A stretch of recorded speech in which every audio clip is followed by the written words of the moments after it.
Hello students, good morning, good afternoon and good evening. कैसे हो आप?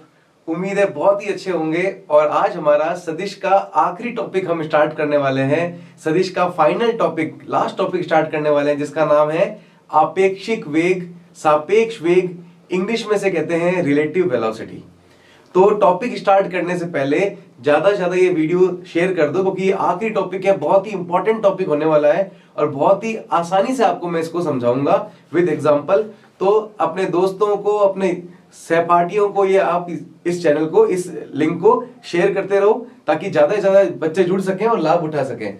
तो स्टार्ट करते हैं आज का टॉपिक, जिसका नाम है सापेक्ष वेग, रिलेटिव वेलोसिटी। सापेक्षिक वेग को हम आपेक्षिक वेग भी कहते हैं, या इसको हम सापेक्ष वेग भी कहते हैं। तो सबसे पहले आपेक्षिक वेग या सापेक्ष वेग को पढ़ने से पहले हम पढ़ेंगे कि वेग क्या होता है। वेग मतलब वेलोसिटी क्या होती है। तो सबसे पहले हम देखेंगे कि भाई हम वेलोसिटी क्या होती है, वेग क्या होता है। वेग इंग्लिश में बोलते हैं इसको वेलोसिटी। देखिए, जब यहां पर वेग जब भी हम निकालते हैं तो इसमें एक ही वस्तु गतिमान होती है। सबसे पहले क्या लिखते हैं, वेग में एक ही वस्तु गतिमान होती है। आपको अच्छी तरह से एग्जांपल से समझाऊंगा मैं, एक बार आप देखते रहिए। सबसे पहले लिखेंगे यहां पर, इसमें एक ही वस्तु गतिशील रहती है, गतिशील रहती है। देखिए किस तरह से।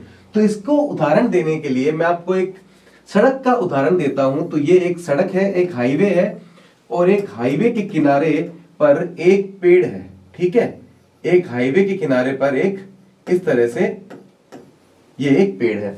अब ये पेड़ क्या है, ये विरामा अवस्था में है, ये गतिमान तो नहीं है, ये विरामा अवस्था में है। ठीक है, अब यहां से, इस हाईवे से एक कार यहां से निकल रही है। देखिए,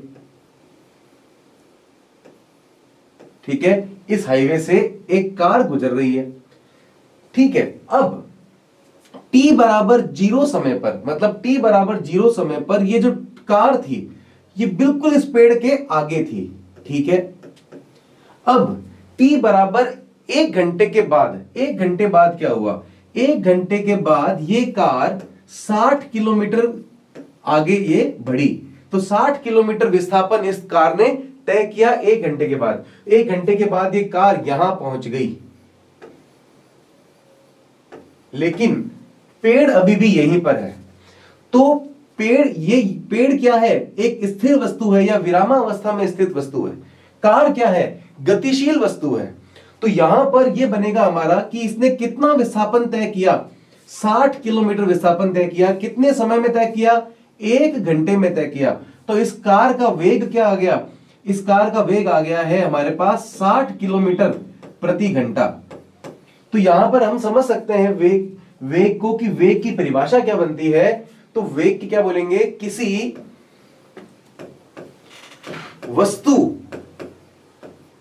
वस्तु का किसी स्थिर वस्तु के सापेक्ष, किसी स्थिर वस्तु के सापेक्ष विस्थापन में परिवर्तन, स्थिर वस्तु के सापेक्ष विस्थापन में परिवर्तन की दर को, स्थिर वस्तु के सापेक्ष विस्थापन में परिवर्तन की दर को वेग कहते हैं। एक बार फिर से एग्जांपल से समझिए कि कैसे मैंने यहां पे पता किया। तो विस्थापन में कितना परिवर्तन हुआ, पहले विस्थापन दोनों के मध्य कितना था, पेड़ और कार के बीच में 0 विस्थापन था। पेड़ भी यही था और कार भी यही थी। 1 घंटे के बाद विस्थापन कितना हो गया कार का, 60 किलोमीटर। तो विस्थापन में परिवर्तन कितना आया, विस्थापन में परिवर्तन आया 60। तो विस्थापन में परिवर्तन की दर मतलब अपॉन में क्या आएगा, टाइम, अपॉन में आएगा या बट्टे में आएगा समय। समय कितना आया, 1 घंटा। तो वेग बन गया 60 किलोमीटर प्रति घंटा। तो यहां पर हमने वेग में क्या देखा, सबसे पहले एक ही वस्तु गतिमान है, जो कि कार है, एक ही वस्तु गतिमान है। ठीक है, और ये जो गतिमान वस्तु है इसका हम किसी स्थिर वस्तु के सापेक्ष वेग देख रहे हैं। मतलब इसका किसके सापेक्ष वेग देख रहे हैं हम, पेड़ के सापेक्ष, क्योंकि पेड़ से हम विस्थापन को देख रहे हैं। हम विस्थापन की गणना कहां से कर रहे हैं? हम विस्थापन की गणना इस विरामावस्था में स्थित पेड़ से कर रहे हैं। इसलिए हम यहां पर एक बात लिखते हैं कि किसी वस्तु का, किसी स्थिर वस्तु के सापेक्ष, इस स्थिर वस्तु के सापेक्ष विस्थापन में परिवर्तन की दर को वेग कहते हैं। तो वेग में आपने देखा एक वस्तु गतिमान है और विरामावस्था में स्थित वस्तु के सापेक्ष हम विस्थापन में परिवर्तन को देख रहे हैं। समझ में आ रहा है आपको ये पूरा? ओके, तो ये एग्जांपल आपको समझ में आ गया होगा। अब हम बात करते हैं किसकी? सापेक्ष वेग की। तो सापेक्ष वेग में क्या होता है? तो यहां लिखते हैं सापेक्ष वेग या रिलेटिव वेलोसिटी। सबसे पहले आपको ध्यान रखना है, सापेक्ष वेग में दो वस्तुएं या दो से अधिक वस्तुएं गतिमान होती हैं एक साथ। जैसे कि वेग में केवल एक वस्तु गतिमान थी, लेकिन सापेक्ष वेग में दो वस्तुएं या उससे ज्यादा भी गतिमान एक साथ हो सकती हैं। कैसे हो सकती हैं? ये भी हमें एग्जांपल से समझ में आएगा। देखिए फिजिक्स क्या है, जितने ज्यादा आपको उदाहरण देंगे, पहले उदाहरण समझने पड़ेंगे आपको, रियल लाइफ के कैसे उदाहरण हैं आपको, उसके बाद हम उसको क्या करेंगे, टॉपिक को और अच्छी तरह हम समझ पाएंगे। ठीक है, तो देखते रहिए। तो सापेक्ष वेग को हम इंग्लिश में लिखेंगे पहले रिलेटिव वेलोसिटी। Relative velocity. अब एक उदाहरण देते हैं, फिर से हाईवे पे चलते हैं अपन। तो ये देखिए, फिर से मैं आपको ले चलता हूं हाईवे पर। ये हाईवे है और यहां पर इस बार ये देखिए, ये किनारे पर पेड़ है, ठीक है, ये एक कार है,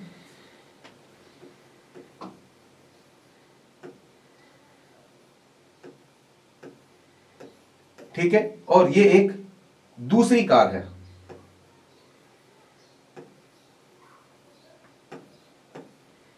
ओके, तो इस बार आप देख रहे हैं ये पेड़ विरामा अवस्था में है। तो यहां पर पेड़ के आगे एरो लगा के लिख देंगे कि पेड़ क्या है? विरामा अवस्था में। इस कार का नाम रख देते हैं हम ए। तो इसका वेग क्या होगा? ये भी गतिमान है कार, तो इसका कार का वेग कितना हो जाएगा? वीए। ठीक है, और ये भी कार गतिमान है, इसका वेग कितना हो जाएगा? वीबी वेक्टर। ठीक है, ओके। अब ये दोनों कार गतिमान है और ये पेड़ विरामावस्था में है। अब सुनिए, मान लीजिए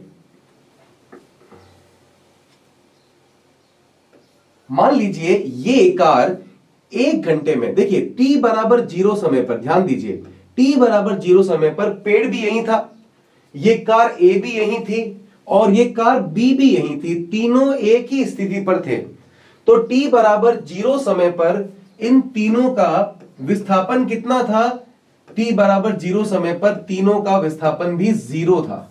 ठीक है, क्योंकि तीनों प्रारंभिक बिंदु पर एक ही बिंदु पर थे। अब क्या हुआ? 1 घंटे के बाद की स्थिति आपको मैं बताता हूं। 1 घंटे के बाद क्या हुआ? 1 घंटे के बाद ये कार, पेड़ यहीं रहा। आफ्टर 1 आवर, 1 घंटे की बात करें तो 1 घंटे बाद ये पेड़ यहीं रहा, ये कार आगे बढ़ गई। कितनी आगे बढ़ गई? ये कार मान लीजिए 50 किलोमीटर आगे बढ़ गई। ये कार 50 किलोमीटर, यहां पे देखिए ये 50 किलोमीटर, यहां से यहां तक दूरी हम देख लेते हैं, 50 किलोमीटर। ये कार 50 किलोमीटर आगे बढ़ गई है। ठीक है, अब ये वाली कार देखिए, ये वाली कार कितना आगे बढ़ गई? ये वाली कार आगे बढ़ गई है मान लीजिए 80 किलोमीटर, 80 किलोमीटर, और ये कार पहुंच गई है यहां पर। ठीक है, अब महत्वपूर्ण बात अब स्टार्ट होगी, अब ध्यान देना। तो इतना आपको क्लियर हुआ कि कार ए 1 घंटे के बाद 50 किलोमीटर आगे बढ़ी, कार बी 1 घंटे के बाद 80 किलोमीटर आगे बढ़ी। तो इनमें कितना विस्थापन आया? बहुत इंपॉर्टेंट बात है, ध्यान से देखिएगा। तो अगर कार ए की बात करें, कार ए की, देखो पेड़ तो अभी भी विरामावस्था में, तो पेड़ को तो छोड़ दो, पेड़ तो 1 घंटे के बाद भी विरामावस्था में। कार ए 1 घंटे के बाद, कार ए, तो उसका विस्थापन हो जाएगा एक्स ए, कितना आया? 50 किलोमीटर। ठीक है, अब 1 घंटे के बाद कार बी का 1 घंटे के बाद विस्थापन कितना आया? 80 किलोमीटर। यह बात आपको समझ में आई?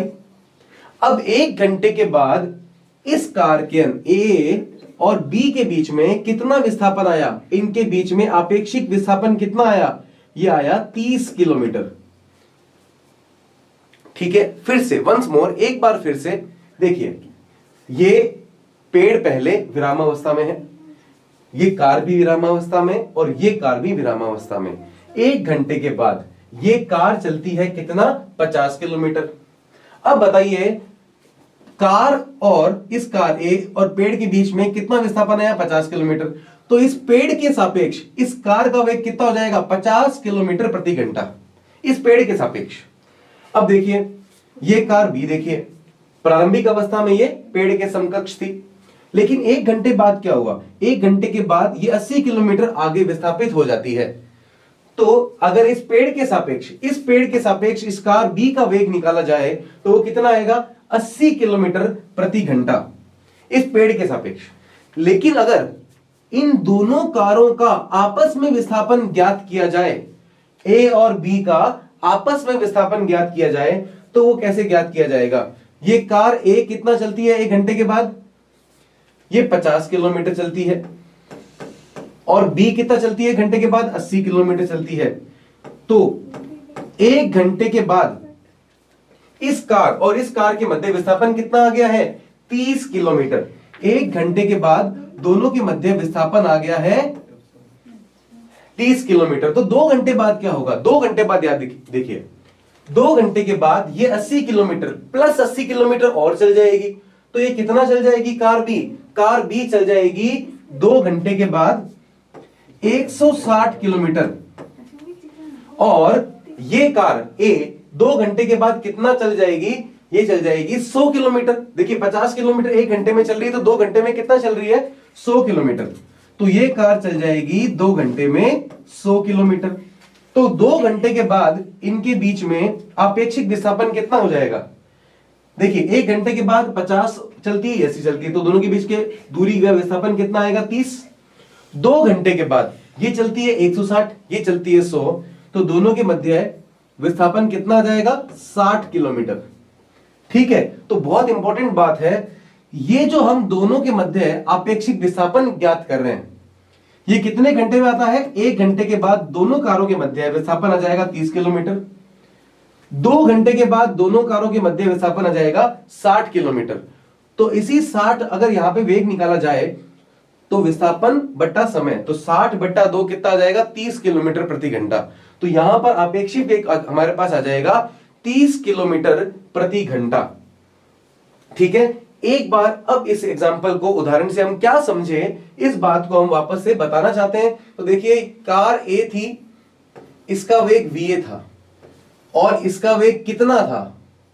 ये इस दिशा में जा रही थी, और इसका वेग था 50 किलोमीटर प्रति घंटा।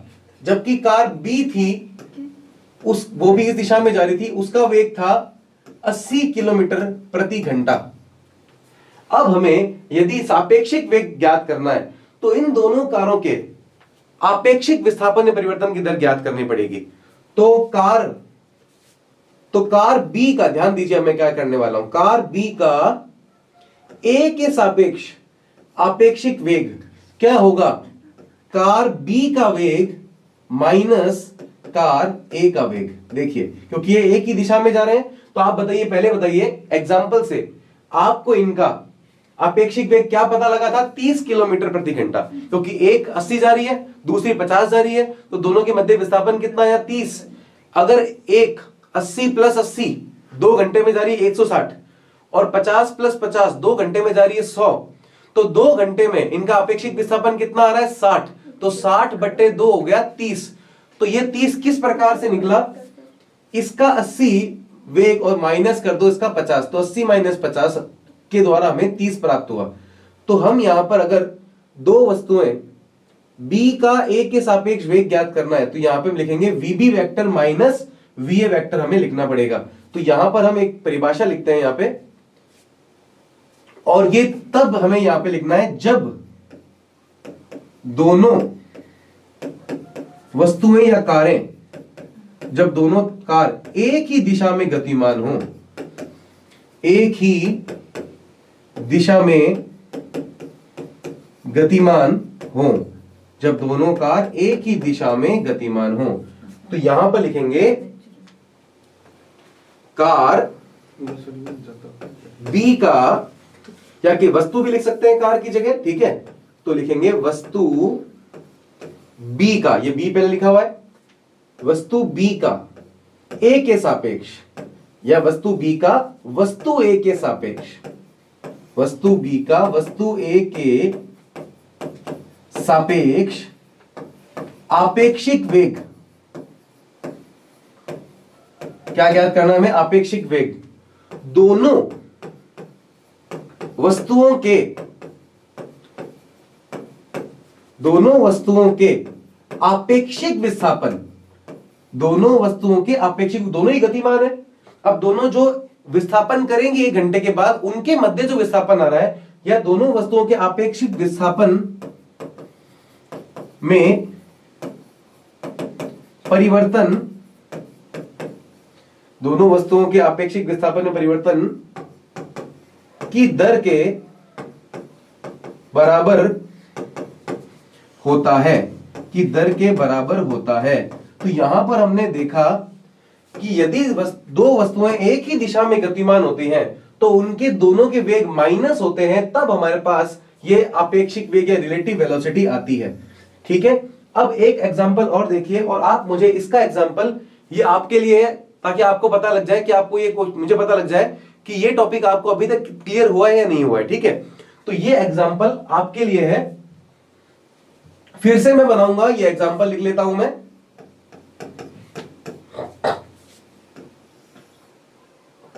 तो ये एक हाईवे है, ठीक है। अब यहां पर एक कार है, ठीक है, और ये दूसरी कार है,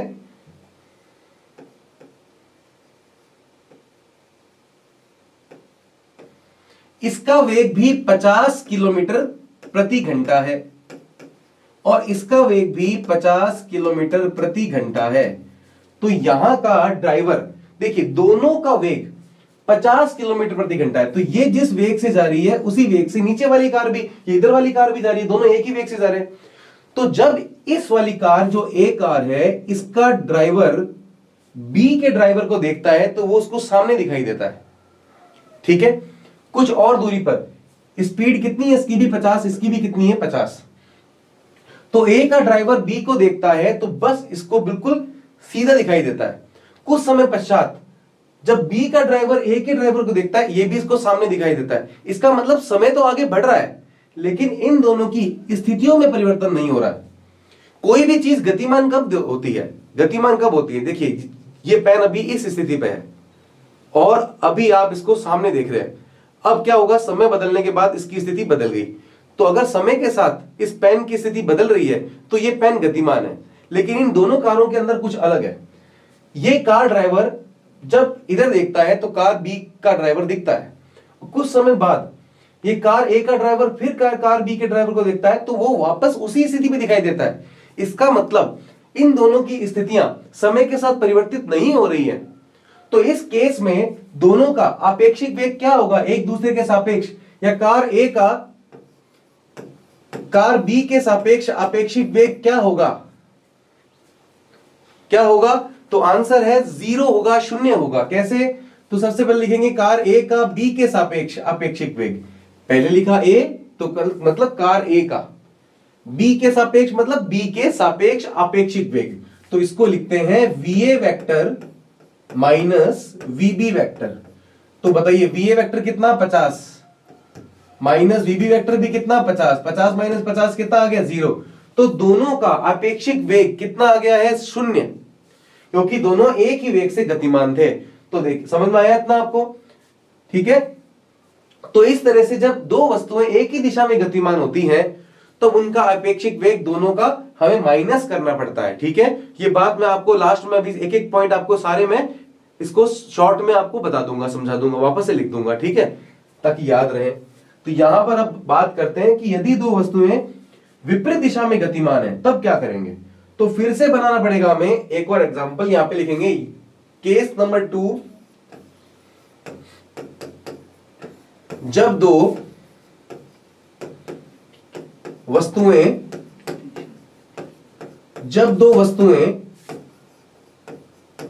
विपरीत दिशा में गतिमान हो, जब दो वस्तुएं विपरीत दिशा में गतिमान हो, तब हमें निकालना है आपेक्षिक वेग।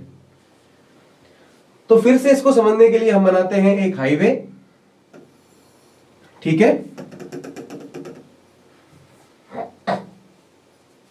ये कार ए है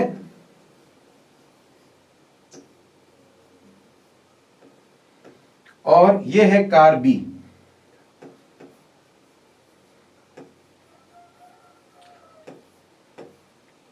ओके, ये इस दिशा में जा रही है, ठीक है, राइट साइड जा रही है, और ये विपरीत दिशा में जा रही है इस तरफ, ठीक है। अब t बराबर 0 पर इन दोनों के मध्य आपेक्षिक विस्थापन कितना था? 0। दोनों एक ही स्थितियों पे थी। t बराबर 0 पर दोनों के मध्य आपेक्षिक विस्थापन कितना आ रहा है? 0 आ रहा है। अब देखिए, 1 घंटे के बाद मान लीजिए ये वाली कार चलती है 50 किलोमीटर, क्योंकि इसकी जो चाल है वो है 50 किलोमीटर प्रति घंटा। तो 1 घंटे के बाद ये जाएगी 50 किलोमीटर और ये यहां पहुंच जाएगी, ठीक है। और ये वाली कार 1 घंटे के बाद मान लो चलती है 30 किलोमीटर, तो ये यहां से यहां तक चली जाएगी कितने किलोमीटर? 30 किलोमीटर, क्योंकि इसकी चाल कितनी है? 30 किलोमीटर प्रति घंटा। तो ये 1 घंटे में 30 किलोमीटर चलेगी और ये कार पहुंच जाएगी यहां पर। ओके, अब देखिए, ये कार 1 घंटे के बाद ये पहुंची यहां पर,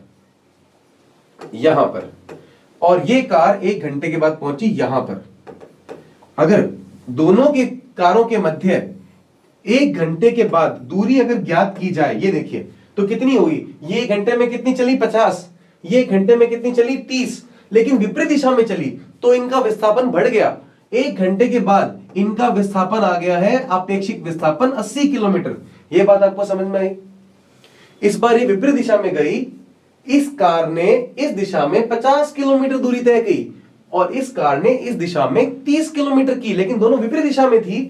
तो 50 प्लस 30, इनका विस्थापन बढ़ गया, इनके मध्य जो आपेक्षिक विस्थापन था वो बढ़ गया है। तो 80 किलोमीटर विस्थापन आ गया 1 घंटे में। तो इस बार इनकी आपेक्षिक वेग कितना हो गया? 80 किलोमीटर प्रति घंटा। अब 2 घंटे बाद क्या स्थिति बनेगी? 2 घंटे के बाद ये 50 प्लस 50 ये चली जाएगी इधर की तरफ 100 किलोमीटर, और ये 30 प्लस 30 2 घंटे के बाद ये चली जाएगी 60 किलोमीटर। तो 2 घंटे के बाद इनके मध्य की विस्थापन कितना आएगा? 160 किलोमीटर। समझ में आ रही है बात? 2 घंटे के बाद 160, तो 3 घंटे के बाद कितना आएगा? 240। इसलिए 240 बटा 3 करोगे तो आएगा 80 किलोमीटर प्रति घंटा। तो यहां पर एक बहुत इंपॉर्टेंट बात यह समझनी है कि जब भी दो वस्तुएं विपरीत दिशा में गतिमान होती हैं, तब उनके आपेक्षिक वेग को हमें जोड़ना होता है। तो बहुत ही विशेष बात, इंपॉर्टेंट बात पता लगी कि जब भी दो वस्तुएं विपरीत दिशा में गतिमान होती हैं, जैसे VA B, तो यहां पर हम करेंगे VA vector plus VB vector. तो विपरीत दिशा में अगर गतिमान होते हैं तो हमें उनके आपेक्षिक वेग को जोड़ना होता है। यह बात सबको समझ में आई? ओके, तो यहां पर हम फिर से सारे पॉइंट को वापस से एक बार समराइज्ड करते हैं, एक साथ लिखते हैं ताकि आपको पूरी बातें समझ में आ जाए। तो यहां पर सबसे पहला पॉइंट लिखते हैं विशेष बिंदु में। पहला पॉइंट हमने क्या समझा? हमने जब दो वस्तुएं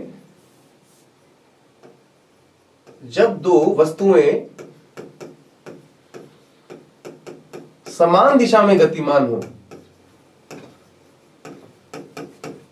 समान दिशा में गतिमान हो,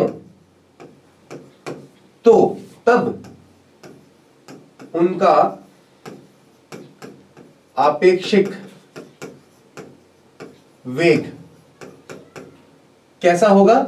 जैसे VAB आपको वेक्टर निकालना है, तो वस्तु A का B के सापेक्ष वेग ज्ञात करना है, तो होगा VA vector minus VB vector. यह बात आपको ध्यान रखनी है, पहला पॉइंट, ठीक है। अब दूसरा पॉइंट क्या लिखेंगे, यहां लिखेंगे सेकंड पॉइंट। सेकंड पॉइंट है जब दो वस्तुएं विपरीत दिशा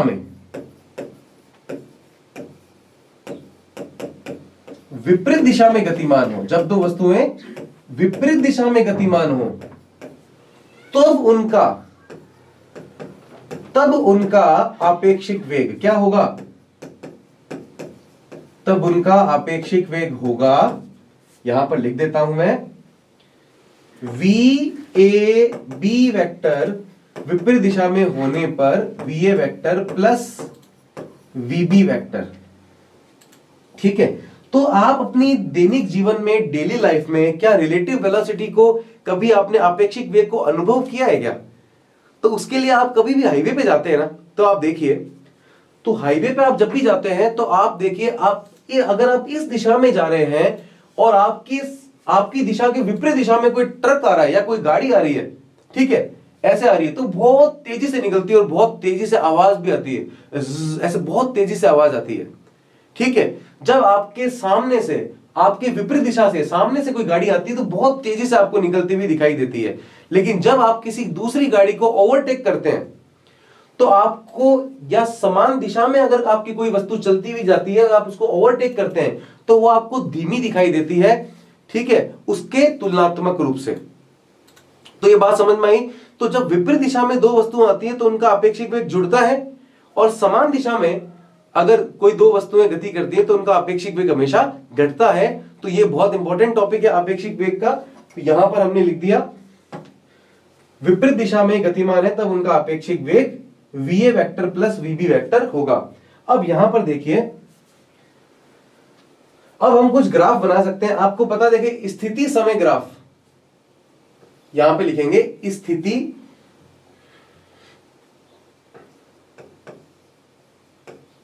स्थिति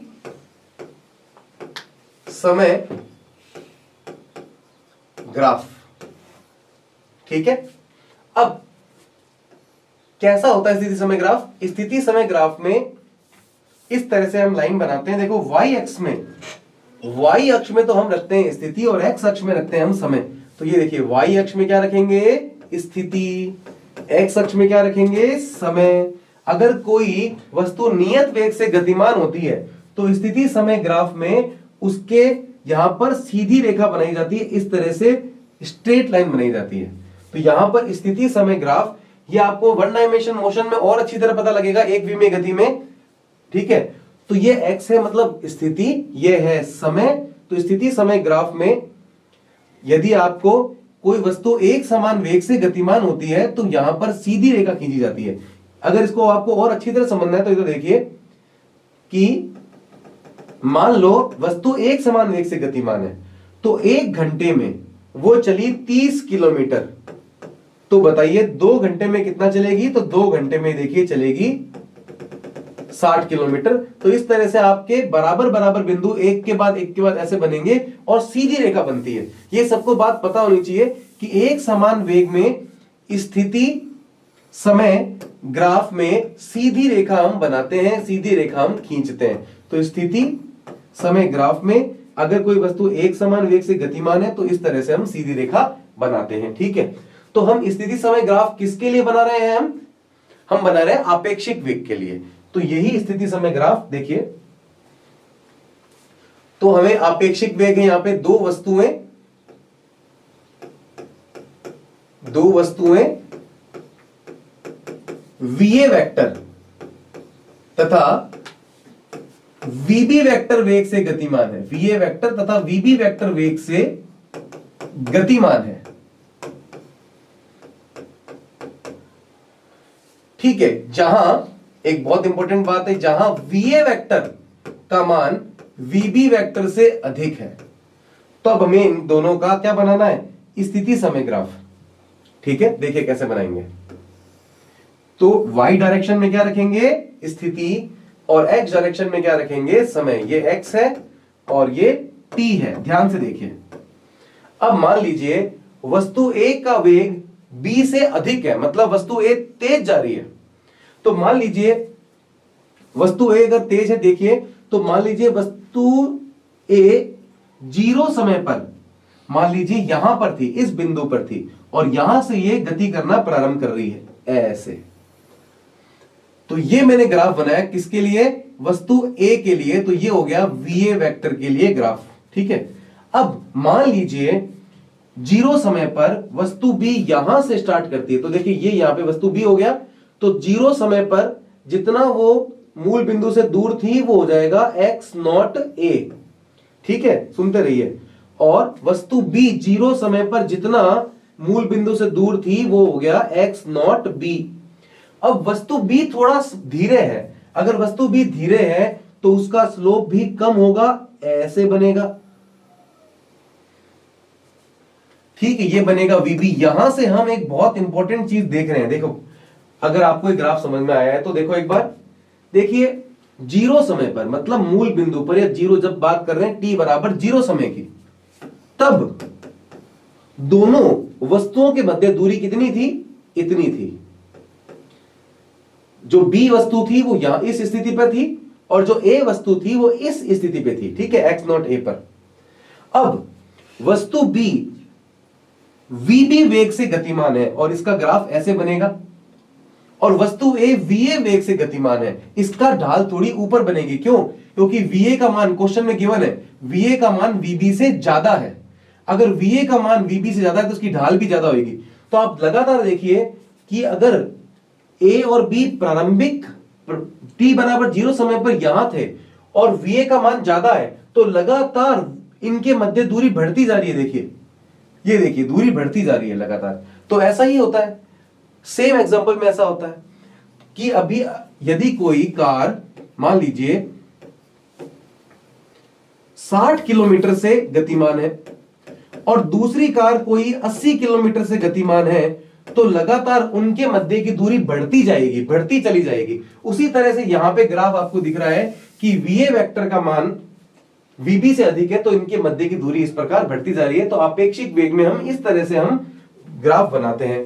तो एक ग्राफ और देख लीजिए, आपको अच्छी तरह समझ में आ जाएगा। देखिए फिर से बनाते हैं। इस बार क्या है, VB वेक्टर अधिक है और VA वेक्टर कम है। पिछली बार क्या था, देखिए ग्राफ में, पिछली बार ग्राफ में कौन था, VA ज्यादा था, VB कम था। इस बार VB ज्यादा है, VA कम है, ठीक है। तो कैसे बनाएंगे ग्राफ, देखिए तो यहां पे बनाएंगे x, यहां पर लिखेंगे t। ये कौन सा ग्राफ हो गया, xt ग्राफ, ठीक है। आराम से समझना, नहीं समझ में आए तो कमेंट बॉक्स में, लेकिन मैं 2 बार समझा दूंगा कि चिंता की बात ही नहीं है, आराम से पढ़ेंगे हम। तो देखिए ये है स्थिति किसकी, x0b की, मतलब मूल बिंदु से t बराबर 0 पर वो यहां पर स्थित है, और a जो A है वस्तु, वो मूल बिंदु से x0a दूरी पर स्थित है। ये t बराबर 0 पर इनका इसका विस्थापन इतना है, इसका विस्थापन इतना है, कोई दिक्कत नहीं है। तो इस बार VB वेक्टर, VB मतलब B का वेग अधिक है। अगर B का वेग अधिक है तो इसके लिए ग्राफ बनेगा ऐसे, और A का वेग कम है। A का वेग अगर कम है तो इसकी ढाल भी कम होगी, मतलब स्लोप कम होगा, और ये ऐसे जाएगा और यहां पर दोनों मिल जाएंगे। ये बात आपको समझ में आई। देखिए B इस बार तेज है, तो यहां पर लिखेंगे ये कौन है, VB, और ये लिखेंगे VA। VB का वेग VA से अधिक है, ठीक है। तो इस तरह से हम आपेक्षिक वेग के लिए क्या बनाए जाते हैं, हमें इस तरह से हम ग्राफ बनाते हैं। तो ये आपको समझ में आया इतना आपेक्षिक वेग, ठीक है। तो ये आपेक्षिक वेग हमारे इस वेक्टर्स का ये आखिरी टॉपिक था। इसके बाद आपेक्षिक वेग में 1-2 टॉपिक और देखे जाते हैं, जैसे वर्षा के सापेक्ष किसी व्यक्ति का वेग, बारिश होती है और व्यक्ति का वेग, ये 1-2 टॉपिक और है हमारी एनसीईआरटी में। तो इसको हम आगे नेक्स्ट लेक्चर में कंटिन्यू करेंगे कुछ न्यूमेरिकलों के साथ। तो आज के लेक्चर में इतना ही, बाकी करेंगे नेक्स्ट लेक्चर में। तब तक के लिए बाय बाय।